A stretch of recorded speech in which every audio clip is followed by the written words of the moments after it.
नमस्कार पिंपरी चिंचवडकरांनो आणि खास करून आमच्या एक्सपर्ट आयुक्त साहेबांना नमस्कार. आयुक्त साहेब, तुम्ही बाहेरच्या देशातली उदाहरण देता, पण आम्ही तुम्हाला आमच्या पिंपरी चिंचवडमधले अनुभव दाखवतो.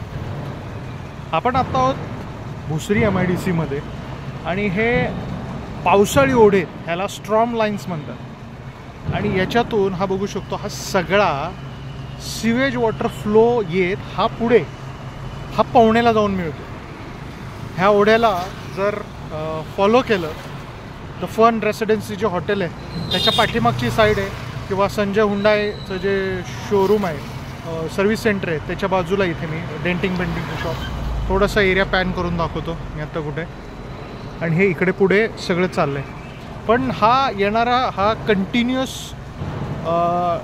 अनट्रीटेड सिवेज और केमिकल इंडस्ट्रीमधनं येतं. बऱ्याच जणांनी आपल्या इंडस्ट्रीचा वेस्टसुद्धा ह्याच्यामध्ये टाकला असेल, पण पर्यावरण विभागाला किंवा आरोग्य विभागाला कधी वाटत नाही की हा फ्लो येतोय कुठून, हा थांबवला पाहिजे, ही त्यांची जबाबदारी आहे. त्यामुळं आयुक्तांना एक गोष्ट सांगायचं आहे, नदी सुधारच्या बाता मारताना जे कॉर्पोरेशनच्या बेसिक ड्युटीज आहेत त्या तरी करा.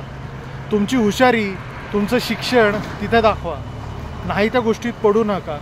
ठीक आहे, आम्हालाही माहिती आहे तुमची हुशारी तुम्ही कुठं हे करताय, पण हे महानगरपालिकेच्या बेसिक ड्युटीज, रस्ते, पाणी, ड्रेनेज व्यवस्था, कचरा व्यवस्थापन, हे सगळे करणं आयुक्तांचं काम आहे. त्याच्याकडे लक्ष घाला. आता इथेच पुढे दाखवतो, रस्ता क्रॉस करून आपण इकडे जाऊ.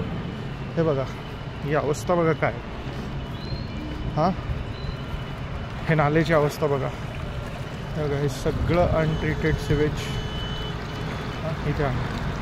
त्यामुळं आयुक्तांनी त्यांची हुशारी योग्य ठिकाणी लावा.